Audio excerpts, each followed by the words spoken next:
Bienvenido al programa de trasplante renal de Prisma Health. Gracias por elegirnos para acompañarlo en este trayecto. Estamos deseosos de colaborar con usted durante todo este proceso. Le animamos a que, mientras ve este video, anote todas las preguntas que tenga y a que las exponga cuando se reúna hoy con nuestro equipo.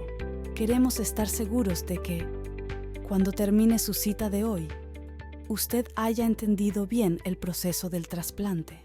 Después de ver esta presentación, usted conocerá a los miembros de nuestro equipo de trasplantes. Se reunirá con su enfermera coordinadora, quien le va a ayudar con el proceso de evaluación.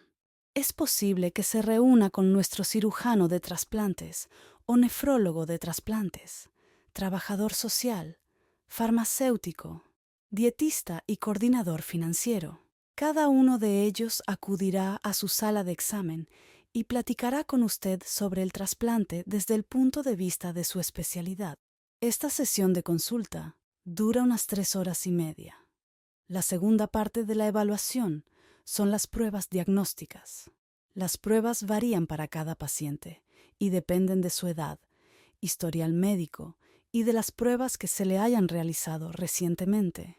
No se preocupe si no se completan todas las pruebas necesarias hoy. Su enfermera coordinadora trabajará con usted para asegurarse de que complete todas las pruebas que los médicos le han ordenado, para cerciorarse de que el trasplante sea una opción segura para usted.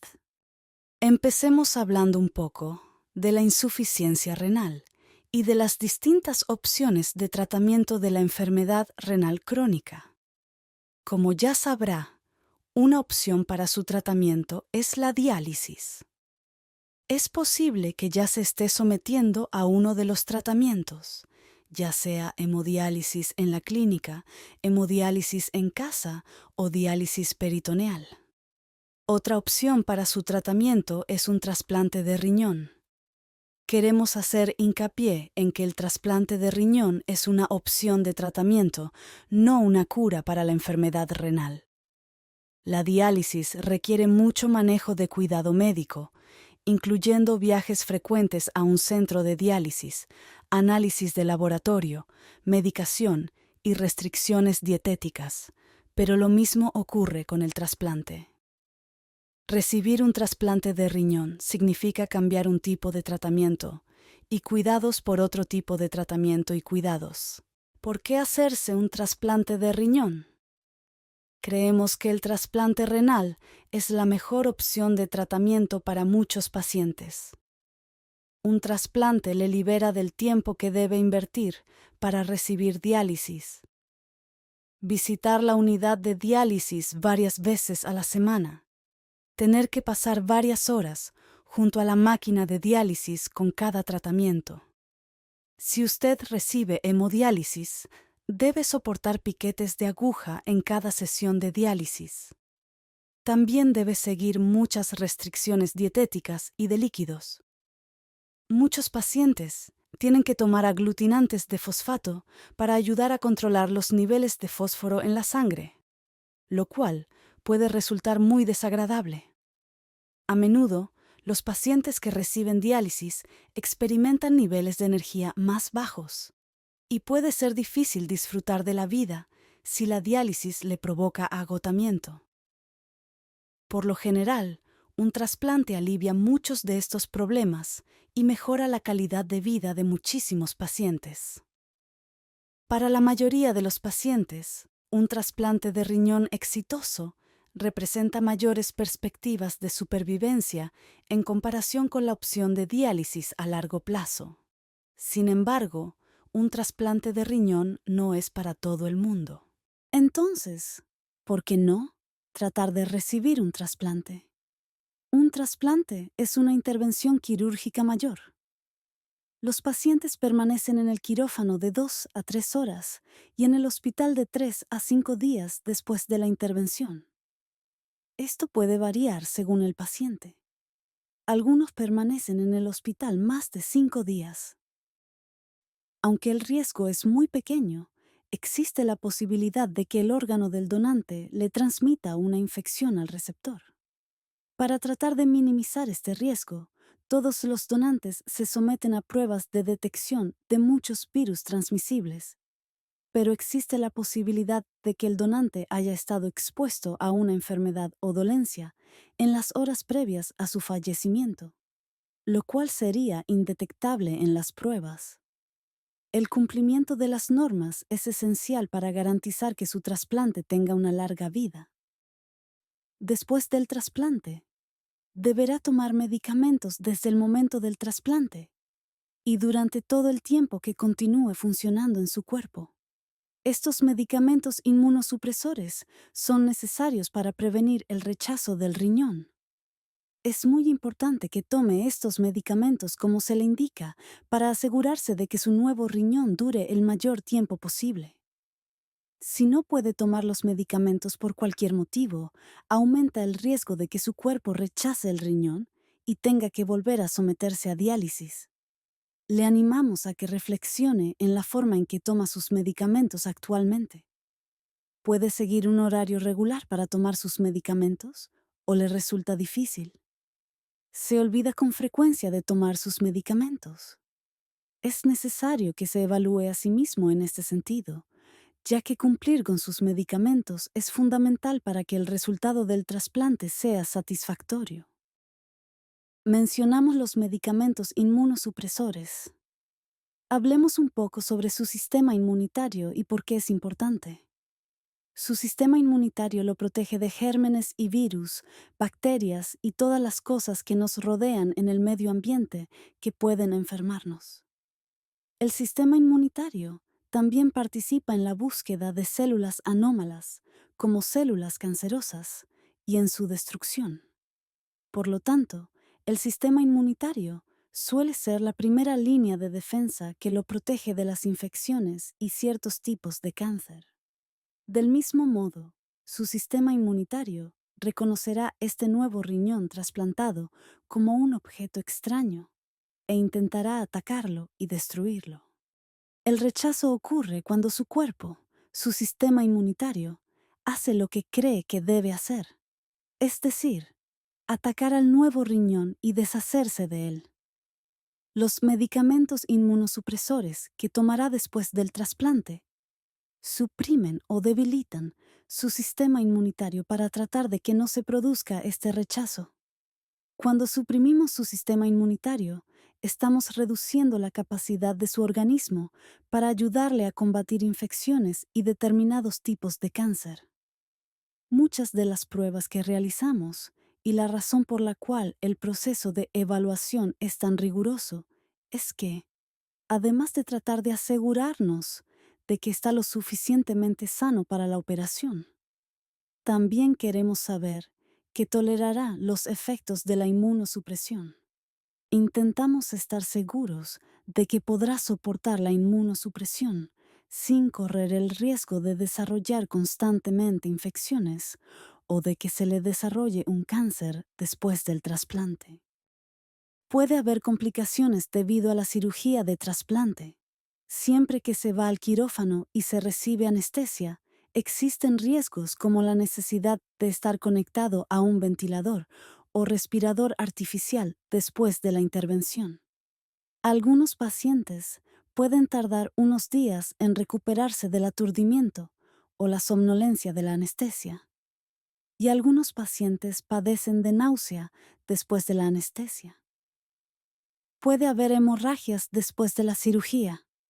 Es poco frecuente, pero en ocasiones los pacientes pueden necesitar una transfusión de sangre después de la cirugía o volver al quirófano si el cirujano sospecha que hay una hemorragia. Las incisiones quirúrgicas pueden infectarse o presentar supuración, o la cicatrización de la herida puede tardar más de lo esperado. La mayoría de los pacientes experimentan dolor a consecuencia de la intervención quirúrgica. Trabajaremos con usted y haremos todo lo posible para controlar su dolor después del trasplante. Después de la cirugía, pueden producirse infecciones, especialmente neumonía. También pueden formarse coágulos de sangre en las piernas. Intentamos evitarlos haciendo que se levante y se mueva tan pronto como pueda después de la operación. Existe un riesgo muy pequeño de morir tras una operación de trasplante. Otra cosa que nos gusta que los pacientes sepan es que no todos los riñones trasplantados funcionan de inmediato. Los riñones de donantes fallecidos sufren mucho trauma y estrés porque los extraen del donante. Pasan varias horas sin riego sanguíneo, se colocan en hielo y luego se transportan desde el hospital del donante a nuestro centro de trasplantes para poder ser trasplantados. Aproximadamente 1 de cada 3 riñones no funciona de inmediato. Es posible que necesite someterse a diálisis brevemente después del trasplante, e incluso que lo den de alta del hospital y siga necesitando diálisis durante varios días o incluso semanas. En muy raras ocasiones puede formarse un coágulo sanguíneo en los vasos sanguíneos que irrigan el nuevo riñón, y es posible que haya que extirparlo. Se trata de una complicación muy poco frecuente, y su cirujano y el equipo de cuidado le vigilarán muy de cerca para detectar cualquier signo de que pueda estar sufriendo esta complicación. Ya hemos hablado de las complicaciones quirúrgicas, pero también pueden surgir complicaciones médicas tras el trasplante. Si usted es diabético o prediabético, es posible que le resulte mucho más difícil controlar el azúcar de la sangre después del trasplante. Y en algunos casos, pacientes que nunca han tenido diabetes desarrollan diabetes. Esto puede deberse a algunos de los medicamentos que se administran después del trasplante. O puede ser simplemente el resultado de tener un riñón que funciona bien. La insulina, ya sea la que usted se inyecta o la que produce su cuerpo, se descompone y elimina del organismo gracias a los riñones.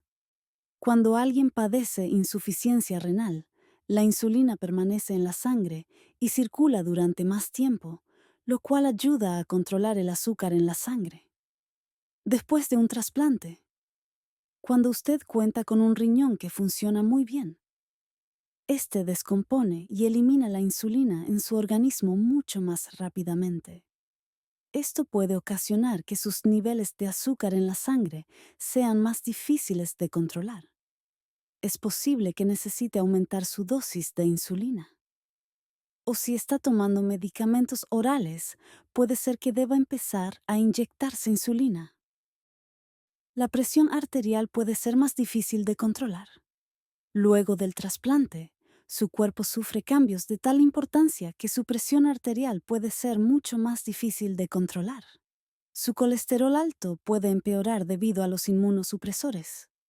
Como ya lo mencionamos, nuestro equipo le vigilará de cerca y colaborará con usted y su nefrólogo local para ayudar a controlar estas complicaciones. Recuerde que no hay 2 pacientes iguales. Puede ser que algunas personas no experimenten ninguna complicación y otras sí. Vamos a colaborar estrechamente con usted, monitoreándolo después del trasplante e intentando controlar cualquiera de las complicaciones que llegara a experimentar. El tratamiento puede incluir algunos riesgos emocionales o psicosociales. Se trata de una intervención quirúrgica importante. Tiene que permanecer en el hospital, lo cual significa estrés para usted, sus familiares y las personas que van a ayudar a cuidarle después del trasplante. Esperar a que un órgano se halle disponible también puede ser muy estresante para las familias y los pacientes. Y también se puede experimentar ansiedad por saber cuándo se va a realizar el trasplante, cuándo va a recibir la llamada. El hecho de que el donante haya fallecido y la familia haya hecho el generoso regalo de donar los órganos de su ser querido puede generar sentimientos de culpa y tristeza. Esto puede provocar cierto estrés emocional en los pacientes y sus familiares. Se producen muchos cambios durante todo el proceso del trasplante. Algunos de los medicamentos que administramos pueden provocar cambios de humor. Queremos que sepa que son sentimientos normales y que nosotros, como equipo, estamos aquí para apoyarle en todo lo que podamos. Si experimenta alguno de estos retos o dificultades, háganoslo saber para que podamos apoyarle y proporcionarle recursos que le ayuden. Hoy se reunirá con nuestro dietista. Hablará con usted sobre sus restricciones dietéticas actuales y algunos cambios que puede esperar después del trasplante. Por lo general, la dieta es mucho menos restringida y podrá volver a comer muchos de los alimentos que le gustan después del trasplante. Una de las cosas más importantes es mantener un peso saludable antes de la operación de trasplante. Nos interesamos en el IMC o índice de masa corporal. Es importante que su IMC sea inferior o igual a 38 en el momento del trasplante. Sabemos que los pacientes obesos tienen más complicaciones tras la intervención, infecciones o mala cicatrización de las heridas, coágulos sanguíneos, neumonía, etc. Todos estos problemas son más frecuentes en pacientes con un peso superior al peso corporal saludable. Por esta razón, lo animamos a que trabaje con nuestro dietista y con su dietista de diálisis para mantener su peso en un nivel saludable, para controlar su fósforo, su potasio, todas las cosas que puede estar luchando por controlar mientras está en diálisis. Lo mejor que puede hacer es controlar estas cosas para mantener su cuerpo lo más saludable posible, para que esté listo para recibir su trasplante. Puede haber algunos riesgos financieros para usted y su familia durante el proceso de trasplante. Se va a reunir con un coordinador financiero, quien hablará con usted sobre la cobertura y las prestaciones de su seguro para ayudarle a planificar los gastos del trasplante y los medicamentos. Si tiene derecho a Medicare como parte de su diagnóstico de insuficiencia renal terminal, es posible que, después del trasplante, cuando tenga un riñón con buena función, usted pierda algunas de las prestaciones de Medicare. Nuestro coordinador financiero de trasplantes le orientará sobre cómo prepararse para los gastos que puede conllevar la hospitalización del trasplante, los medicamentos que debe tomar después del trasplante y la cobertura del seguro a largo plazo después del trasplante. Los riñones para trasplante pueden proceder de distintas fuentes. La mayoría de los pacientes piensan en un riñón de donante fallecido, el cual se da cuando una persona fallece y su familia tiene la generosidad de donar los órganos para trasplante. Pero también existe la opción de la donación en vida. Le animamos encarecidamente a que lo considere y hable de ello con su familia. Los riñones de donante vivo ofrecen muchas ventajas respecto a los órganos de donante fallecido. Hablaremos con usted sobre cómo puede buscar donantes y cómo hablar con su familia sobre su necesidad de un trasplante. Es importante que sepa que un donante vivo no tiene por qué ser un pariente consanguíneo o un familiar. Un donante vivo puede ser alguien de su comunidad, iglesia, lugar de trabajo o compañeros de escuela. Hay muchas opciones de donantes vivos y le animamos a que considere todas. En la actualidad no hay suficientes órganos de donantes fallecidos para satisfacer las necesidades de todos los pacientes que están en listas de trasplante. La comunidad de trasplantes está haciendo todo lo posible para aumentar el número de riñones de donantes disponibles. Algunos de estos esfuerzos incluyen el trasplante de riñones de mayor edad y menor eficiencia a pacientes de mayor edad. Se les llama riñones de alto índice de perfil de donante de riñón, KDPI. Hablaremos un poco más de esto en una diapositiva posterior. Otra opción es el intercambio de donantes vivos. Este intercambio se practica cuando usted cuenta con alguien que quiere donarle un riñón, pero no es directamente compatible. Si esta persona está dispuesta a donar su riñón, podemos inscribirle a usted y a su donante en un programa de intercambio e intentar encontrar un donante compatible en cualquier lugar de los Estados Unidos. Es posible que usted pueda recibir un riñón de otro donante vivo al que no conozca y que su donante pueda donar su riñón al receptor de esa persona. Hablaremos más de esto en una diapositiva posterior. ¿Por qué el donante vivo es una mejor opción? En primer lugar, no hay necesidad de esperar muchos años en la lista de espera para que un donante fallecido esté disponible. Se trata de una cirugía programada. Podemos programar la intervención según les convenga a usted y a su donante. De este modo, podemos estar seguros de que usted se encuentra muy saludable antes de la intervención. Y podemos organizar la ayuda que sus familiares o cuidadores le brindarán cuando regrese a casa. Los riñones de donantes vivos generalmente funcionan inmediatamente. Hay una probabilidad mucho menor de que se retrase la función del injerto o de que se presente el riñón dormido del que hablamos antes. Por lo general, la estancia en el hospital y la recuperación son más breves y llevaderas cuando se trata de un donante vivo. Por último, los riñones de donantes vivos tienden a durar más, porque tanto el donante como el riñón están lo más sanos posible. Por lo tanto, estos riñones tienden a presentar ventajas en lo que respecta a su supervivencia que los riñones de donante fallecido no tienen. En el pasado, el enfoque se centraba en la compatibilidad y se intentaba garantizar que el donante y el receptor presentaran la mayor compatibilidad posible. Sin embargo, hoy en día, gracias a la inmunosupresión y un mejor conocimiento del sistema inmunitario y los métodos para monitorear los anticuerpos, el grado de compatibilidad es menos importante de lo que solía ser.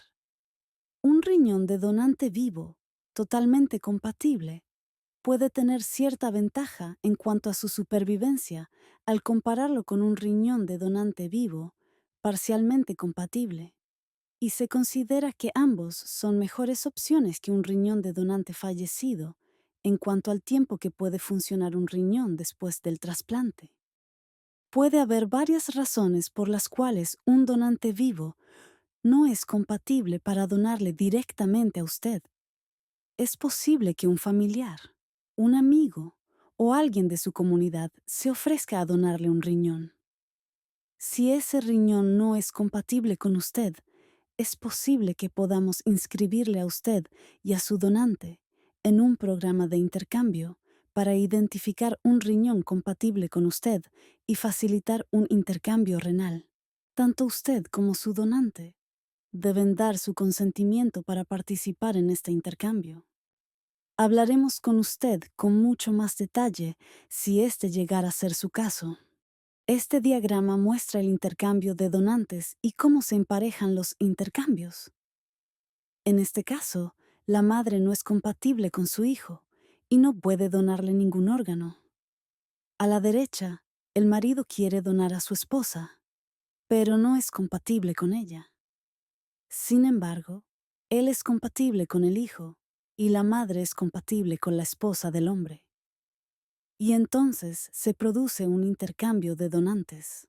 El trasplante simultáneo de riñón y páncreas puede ser una opción en el caso de pacientes con insuficiencia renal debida a diabetes de tipo 1 o 2. Puede contemplarse un trasplante solamente de páncreas en el caso de pacientes con diabetes tipo 1 muy difícil de controlar, pero quienes no tienen daño renal por diabetes. Si padece diabetes e insuficiencia renal, el trasplante simultáneo de riñón y páncreas puede tratar ambas enfermedades sustituyendo el páncreas y los riñones enfermos. El nuevo páncreas va a producir los volúmenes adecuados de insulina para mantener los niveles de azúcar en la sangre dentro de los niveles normales. Cuando el azúcar en la sangre regresa a un nivel saludable, el nuevo riñón se protege de nuevas lesiones producidas por la diabetes. Un trasplante simultáneo de riñón y páncreas también puede prevenir o detener el avance de otras complicaciones relacionadas con la diabetes. El páncreas es una glándula delgada que se localiza detrás del estómago. Realiza dos funciones principales. En primer lugar, el páncreas produce insulina y glucagón, los cuales ayudan a controlar la cantidad de azúcar en la sangre. La insulina ayuda al cuerpo a llevar el azúcar de la sangre a las células para producir energía. Este proceso reduce el nivel de azúcar en la sangre. El glucagón eleva el nivel de azúcar en la sangre, estimulando la producción de azúcar en varios órganos. En segundo lugar, el páncreas produce enzimas que ayudan a digerir los alimentos. Para calificar para un trasplante de riñón y páncreas, o solamente de páncreas, debe cumplir ciertos requisitos. Se inyecta insulina. Tiene un índice de masa corporal, IMC, por debajo de 32. No es propenso a los coágulos sanguíneos. Si fuma, debe dejar la nicotina 6 meses antes que lo incluyan en la lista de trasplantes de páncreas o riñón. Debe estar dispuesto a recibir una transfusión de sangre o productos sanguíneos. Para saber si a usted podría beneficiarle un trasplante de riñón y páncreas o solamente de páncreas, se le debe someter a una evaluación exhaustiva. Es como la evaluación para un trasplante solamente de riñón, pero incluye más pruebas y consultas. Tanto la operación de riñón y páncreas como la de páncreas son intervenciones quirúrgicas más extensas que la de riñón solamente. La estancia hospitalaria suele durar entre 7 y 10 días. Dado que el páncreas está conectado a los intestinos, existe el riesgo de que se retrase la función intestinal. Tendrá una sonda nasogástrica durante unos días después de la operación. La mayoría de los pacientes de trasplante de riñón y páncreas, o solamente de páncreas, pasan por lo menos un día en la unidad de cuidados intensivos después de la intervención. Tiene derecho a estar en lista de espera en más de un centro de trasplantes. Es posible que ya se haya sometido a una evaluación en otro centro y esté en la lista de espera de ese centro. Actualmente, la estrategia de asignación de órganos es que los riñones se donan primero, dentro de un radio o círculo de 250 millas alrededor del hospital donde se encuentra el donante. Se da prioridad a los pacientes en la lista de espera de donantes fallecidos que se encuentran dentro de dicho radio de 250 millas.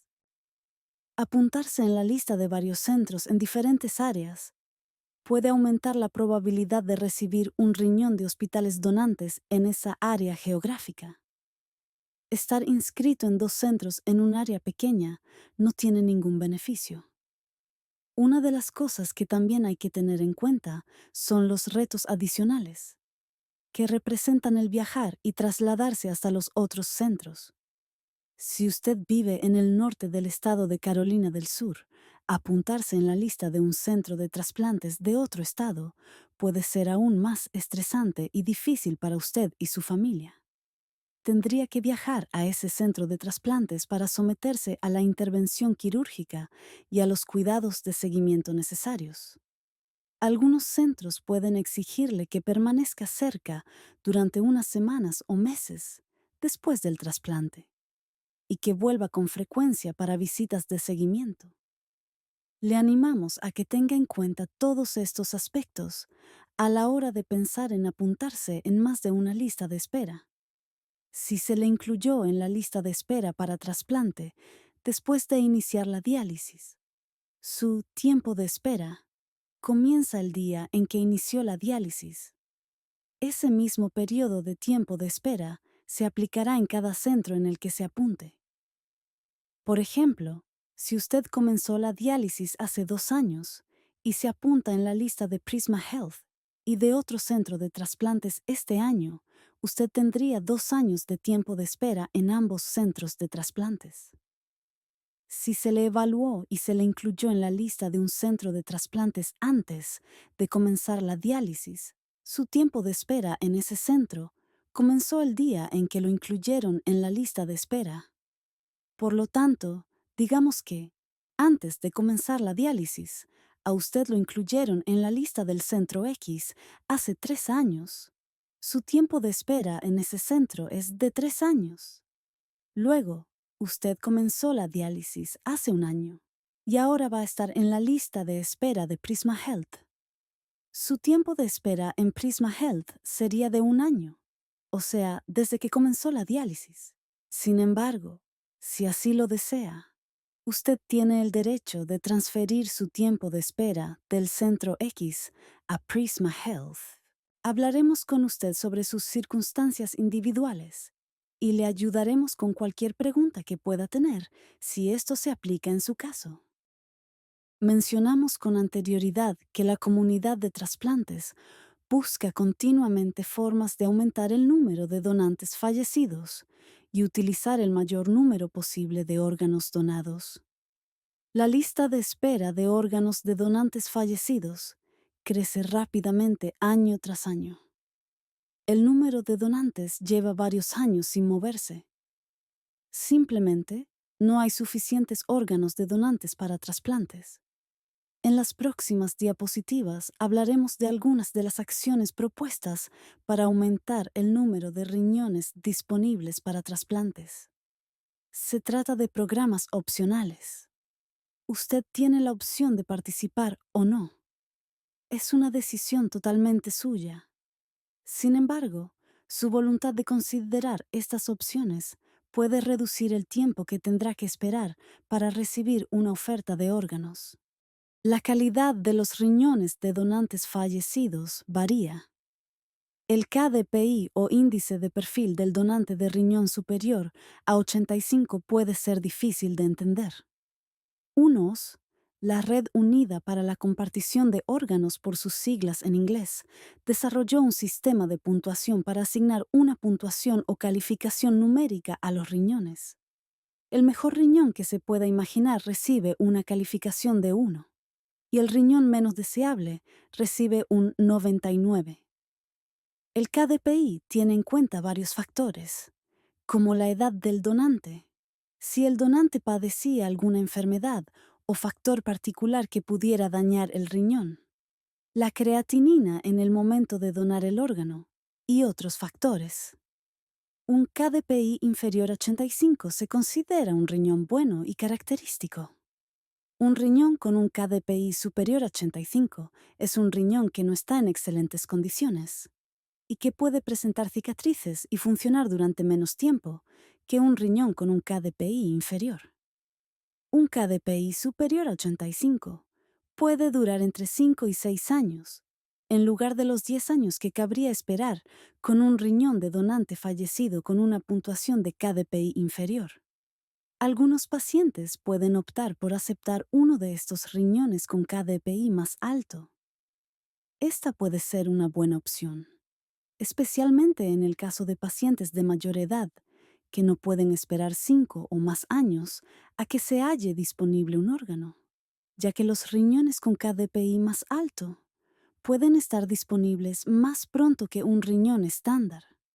Antes de aceptar cualquier oferta de órgano para trasplante, el cirujano de trasplantes revisa los antecedentes del donante y la información correspondiente a dicho órgano, y luego decide si es un riñón para usted.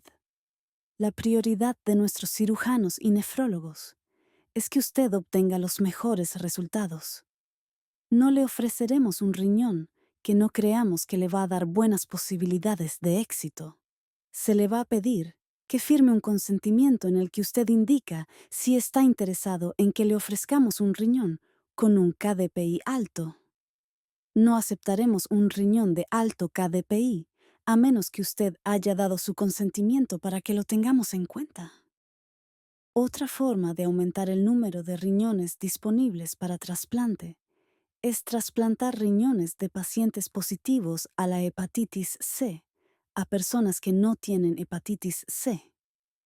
Después del trasplante, se le da un tratamiento a la persona que recibe el riñón positivo a la hepatitis C para curarse de la hepatitis C. Este procedimiento se ha realizado en centros de trasplante de todo Estados Unidos durante varios años, con buenos resultados. Las dos claves de esta opción son: es casi seguro que desarrolle hepatitis C después del trasplante. Pero la hepatitis C se puede curar en casi todos los casos, tomando un medicamento antivírico durante un periodo de 8 a 12 semanas después del trasplante. La disposición a aceptar un órgano positivo a la hepatitis C es opcional. Puede decidir no aceptar este tipo de órgano. Se le va a pedir que firme un formulario en el que usted indica al equipo de trasplantes si desea o no aceptar un órgano de un donante con hepatitis C.